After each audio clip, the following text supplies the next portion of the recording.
Hello guys, and welcome back to another cold episode. On today's episode, as you can tell by the title and the thumbnail, I am going to be discussing what decks will still be good in the Spright Tear format upcoming in Master Duel. Now, I will preface this with I am almost certain that some sort of card will be hit prior to Spright and Tearlament even coming to the game, whether that's something like Hovness or Blue, or something kind of off to the side of it, like the Dangers, or, for example, the Toad and Swap Frog and stuff like that.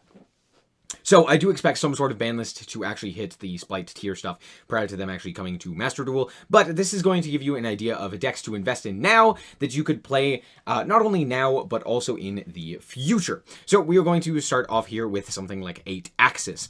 So obviously here we have the Spright Tear stuff, and I'm going to put everything below that, more or less where it would be situated, not necessarily in like reality, but more so just like what are some of the good ones to invest in throughout. So we're going to start off here, with the 8-Axis. This deck is still very good on the ladder, but it does lose significantly more if your opponent is also able to play on your turn, which both Spright and Tearlament do quite a bit. Spright ends on a lot of stuff like IP Masquerena, Spright Elf, and the like. While also having like starters and smashers and stuff like that, as well as hand traps.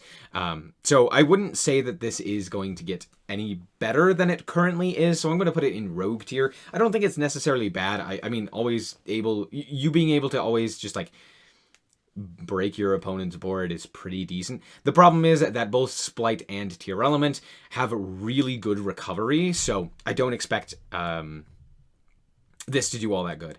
ABC is interesting, because I do expect the third ABC Dragon to come off of the ban list prior to Spright and Tear. But with the Adventure Engine being so limited, I don't think that this is going to go anywhere. Adamancipator, Block Dragon is still a thing, Grass is still a thing. You can even play this with Spright. Not Spright, Tear, and you can like play it with a grass style deck. So honestly, this deck is probably one of the more well situated decks, but it's still, I'm gonna put it in tier 3, just kind of like slightly below like a deck that could actually compete. It's more so would be utilized with the tier stuff, but Block Dragon is still a house, so I do expect this to be fairly decent, unless they hit like grass prior to Tier coming out. Next up, we have Altergeist. Altergeist is just, it's not even good right now. Well, relatively speaking. It's not great right now, but it is, wouldn't really get any buffs or have a favorable matchup against either of these decks. So there's that. Armed Dragon, I don't even, nope. Adagnister, being able to make an untargetable, unaffected monster that is 6,000 attack points is pretty good. However, you'd have to do that through multiple hand traps, as well as things like board breakers and the like. Honestly, this deck isn't bad. I still think it'd be pretty well situated, just due to the fact that like you make a big unaffected dude. However, it's hard to really say, because currently in the TCG, we're seeing like no representation for it. But I don't think it's bad. Also in the OCG, like, again, no one is playing this deck. So I don't know. That's hard to really say. Because, of course, like, if you play into something like a Hoffness or, Maxi into Hoffness, and then all of a sudden they make a Dragostapelia and stop you during your Dark Templar play, all of a sudden you just kind of sit there and stare at your opponent. So there's that. B-Trooper, honestly, could have some benefits due to Sting Lancer being pretty good as a quick effect banish from the grave, which is like good disruption specifically against Tear, but also still pretty good against Spright, being able to like banish something like a Spright Red or something along those lines. So it's not bad. Now we actually have a deck that I think could see quite a lot of play, because we've seen it not only in the TCG, but also in the OCG. It has had a resurgence as of late, that being the Tri-Brigade Lyralisk. This deck is very good just overall. And it can play into one of the counters, which we'll talk about in a second. But the biggest thing is, like, it's able to just kind of do its game plan pretty consistently, and it ends on some pretty strong boards. And more importantly, it can end on like the barrier statue of the Stormwinds that becomes untargetable, which means something like a Dragostapelia isn't just going to be able to negate the effect. So even if they are able to go into the Dragostapelia, on your turn, you could still potentially just like sit under the barrier statue, kind of be like, okay, we're skipping battle phase basically because you're gonna have to deal with this. So it's not like exceptional, but I do think that it is one of the better decks to actually compete. So there's that. I expect it to be playable, but not anything more than that. Also, if you wanted to, you could play like the Tri-Brigades with Spright, because there are a few like link 2s and rank 2s and stuff like that. Or not rank 2s, level 2s that you could play with the Spright engine as well. So that's pretty interesting. Like I think Kit or Karos, one of the two. I can't remember exactly which one is a 2. So there's that. Sidra, okay, we're just gonna get rid of those ones. Thunder Dragon is also pretty interesting. Right now, it's being played with like branded stuff, but more importantly, I do think that this would be very good with tier. Yeah, tier mostly, because you're able to like dump the Thunder Dragons and then go into Colossus and stuff like that. Realistically, though, I don't see this seeing too much play. I think it's a little bit better than the Adagnister stuff, but it'd mostly be like a mix. So there's that. DDD could do something. I don't think it's bad. I just don't see it doing much. Next up, we have Branded. Branded is probably the most likely to be mixed with something like Tear, because Branded has a lot of synergy, obviously being a fusion deck, and all of that stuff. And it can also play on your opponent's turn pretty well, and being able to dump cards and yada yada.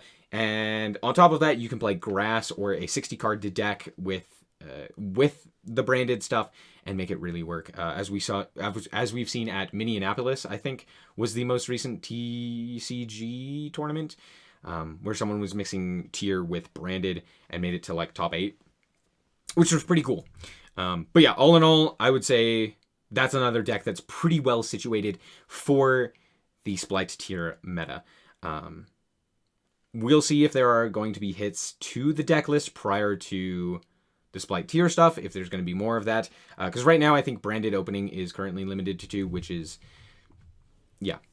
Dino's always in a weird spot, because especially in best of ones, it becomes a lot better due to the fact that like Miscellaneousaurus can just entirely stop your opponent from stopping you, right? And then you basically get to make whatever board you choose, and you're off to the races, right? So all in all, I don't know. This one's hard. I don't think it really has a favorable matchup either against Spright or Tear. Well, it does have a good matchup against Spright, I will say, because it's just a bunch of big dudes. Like dinosaur monsters have some pretty beefy stat lines, which makes it very good against Spright, since Spright does have some lower attack stats. But against Tear, not so much. I'm gonna put it below a rival, Adagnister, but yeah. Dragon Link is also another deck that Dragon Link's interesting. I think because with the bestial stuff in particular, which we currently have in the TCG, as well as we've had in the OCG for quite a while, Dragon Link is actually very good. However, in the first wave of Tier Spright meta, I don't expect Dragon Link to do all that well. So this would be a long-term investment. Right now, Dragon Link is still really good. Probably either the first or second best deck, I would say, of the current format. But then it's going to fall off as soon as Spright Tear comes out, just because those decks really do dwarf it, and it doesn't really have a great matchup into those until we actually get the basically hand trap versions of the dragons, which really does boost the strategy. So I'm going to put this in tier 2. It's another one to definitely consider. Heroes are, they really do fall off. Darklaw Pass is really good against like Tear in particular and stuff like that, which is great. But the thing is that they play a lot of board breakers, they play a lot of hand traps, they play a lot of outs to monsters. Like Dark Ruler No More will be main decked, which means your Darklaw isn't going to do nearly as much. Your DPE isn't going to do nearly as much. Your Plasma isn't going to do nearly as much. I think this one probably gets like a huge nerf just due to the fact that like so many people will be main decking outs that specifically out this board as well. So there's that. Maybe you could like Darklaw if you have another mask change, but that requires you to draw a mask change while also searching a mask change, which isn't really the greatest and not nearly consistent. So that's kind of a high roll thing. Drytron probably doesn't get much better than Rogue. The Amor Factor Pain, being able to just like skip your opponent's main phase is nice. Except it's not, because Spright and Tear can just play like, you know, through battle, through whatever, whenever, however they want to do it. Especially when the Shizu cards come out, Tearlament will just be able to play whenever the heck they feel like it. So there's that. Machina is another rather interesting one because it does have another really good matchup against Spright, just due to the fact that, again, big monsters hit hard. Hooray.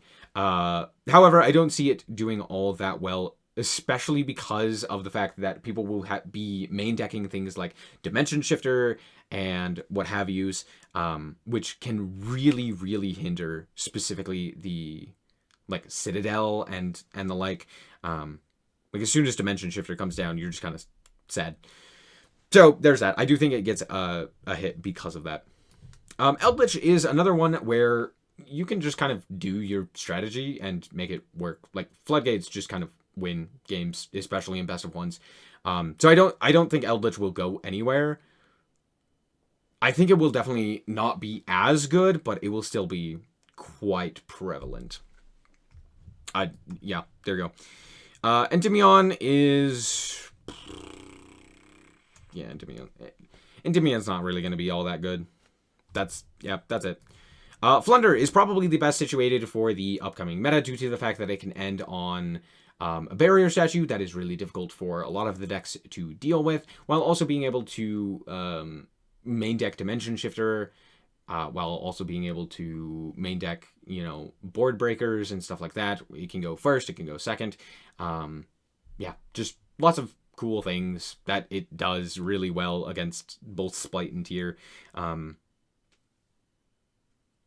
Yeah, that's basically it. Alistair's not great. Not compared to where he normally would be. Yeah, there's just better normal summons. Normal summon a Tear. Normal summon a level 2 monster or something like that and play Spright. They're just better normal summons. Madolche, also not very good. I'm sorry. This deck is the only reason that it ever tops or does well is because individual players are really good at the deck and not because the deck inherently is good. So yeah, if you get really good at the deck, great, fantastic. You'll have a great time. In all reality, this deck is not well situated. Just in general. There you go. Morancess also does similar things to the to Adagnister, but just kind of worse. So there's that. Look, Numeron will always be Numeron. It will always be able to just randomly OTK you. So there's that. I don't really know what else to say. It will just steal games, and it will continue to do that in a best of one format until that field spell is banned. Orcus receives a big nerf due to the fact that a lot of decks in particular are going to be, again, main decking the Dimension Shifter if they can, as well as having like just a not great matchup against things that have so many interactions, and could just like break boards insanely easily. Being able to just sit on like Ding and maybe a counter trap and like a Link monster that maybe doesn't die, not really going to be enough. You're really going to have like high roll, especially with Galatea at 1 in Master Duel. Yeah, this is going down here. It really needs something. It's just not going to do enough against like 2 bad matchups, right? I'm guessing this is just like Pendulum other stuff. Yeah, Pendulums. I'm sorry, Pendulums just won't be good. They just never will be. Konami hates them.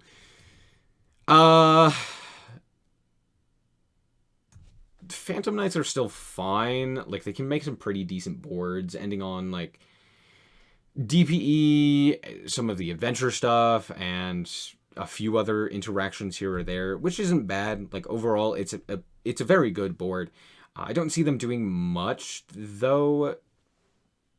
I guess DPE really does help, because you could, like, you know, if a Nimble Beaver comes down or something like that, you could just kind of, like, get rid of the 2 and hope that they don't have anything, and then you could, like, negate, like, a starter or something like that. So it's not bad. Again, I do think that the boards that they can make are pretty decent, so we'll put them in tier 3. Prank Kid is honestly one of the most slept on decks still right now, and even with that being said, I still don't see them doing all that well. Their main upside is like being able to nuke the opponent's field multiple times, but with the absolute recursion, as well as the fact that people will be, again, main decking things like Dark Ruler no more, it means that something like that effect to just nuke your opponent's field is going to be like more or less accounted for, as well as they are going to have more just overall outs through just continuous play, just being able to continually make more cards and add more cards onto the field. So I don't... Spright does Prank Kid, but better kind of thing, where it's like it doesn't really have a whole lot of interaction, but it can make boards that are difficult to deal with. So yeah. Salamangreat is another one that is pretty well situated, mostly due to the fact that it can play a myriad of hand traps.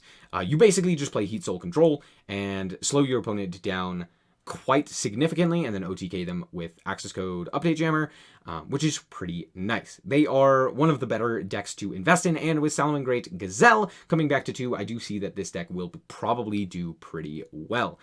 It does hurt to play against Maxi, and it's pretty difficult to play through Maxi and what have you, but other than that, I still think that this deck is pretty well situated, probably the worst of these tier 2-esque decks.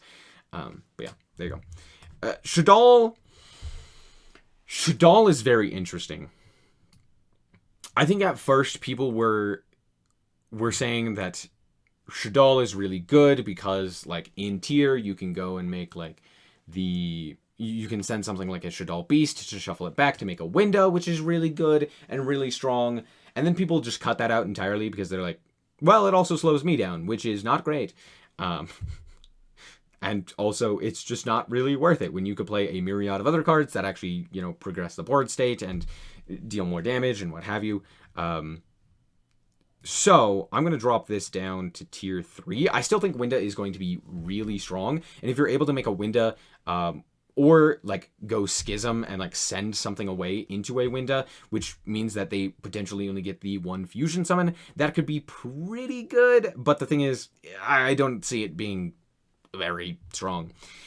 Sky Striker sucks. Even with Engage, they would need to unlimit some other things. I think Widow Anchor is currently at 3 now, which is not enough. Speedroids are absolutely terrible. I'm sorry. They just can't do enough against a board-breaking meta. Again, main decking things like Dark Ruler, a myriad of hand traps, and just insane board recovery, as well as board building. So, yeah, just not enough. Spellbooks. Spiral still has Master Plan. They still have access to Quick Fix at 2. Spiral's not bad. They're not, like, in a bad situation. They can also play through and like, yeah, they have a lot of ways to play through board breakers. And again, they can also play through Dark Ruler by setting up their graveyard if they're able to set it up properly.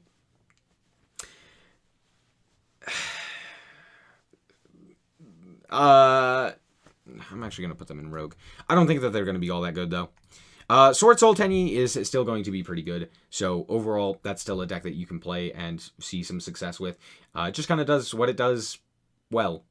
It makes some pretty decent boards. Also, if they don't ban Protoss, yeah, it's going to be really freaking good because you call, Dark and all of a sudden Tearlament shuts down. Spright also kind of doesn't do anything. It can make some cards because some of their cards are fire, but it's not really going to do a whole lot. So yeah, Protoss is a house. Tri-Brigade is up here. We're just going to say that, like, the only Tri-Brigade deck that's really worth playing is the Tri-Brigade Lyrilisc, so I'm just going to put it right there. Kairyu-Shin is not a good deck to begin with, so I don't see it being very strong after the fact. So, there you go. Without the Adventure Engine, the Virtual World deck is pretty lackluster. Simple as that. Pendulums. Look, pendulums aren't great. Zodiac exists. There you go. But yeah, as for the decks to consider working towards or consider building, it's a lot of the stuff that's already meta. The biggest things that I would say lose or like do significantly worse in this meta are things like the Prank Kid stuff, the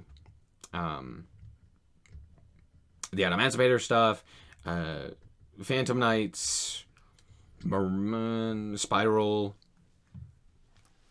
stuff like that. Orchist, definitely. Yeah. But, I mean, Flunder is still going to be probably the third best deck. One thing that's not on here is Exosister. When Exosister gets its new cards, Exosister will have a game plan similar to Flunder, where it's basically just, drop dimensional, or, Dimension Shifter and just pray. But without Mystic Mine, I don't see Exorcister being any better than a lot of these decks. Even though it should technically, theoretically have a better matchup, I think that it's not going to be any better than like any of these. So it's probably tier 3. Yeah, that's going to be it for this episode. I hope that you guys did indeed enjoy. If you did, a like is very much so appreciated. And if you want to check out more content like this, as well as more Yu-Gi-Oh, then just be sure to subscribe. Anyway, thank you guys so much for watching, and remember to always stay frosty. Bye-bye. Shout out to the Frost Guard, my members. Thank you guys so much for the support, and I hope you enjoy the content.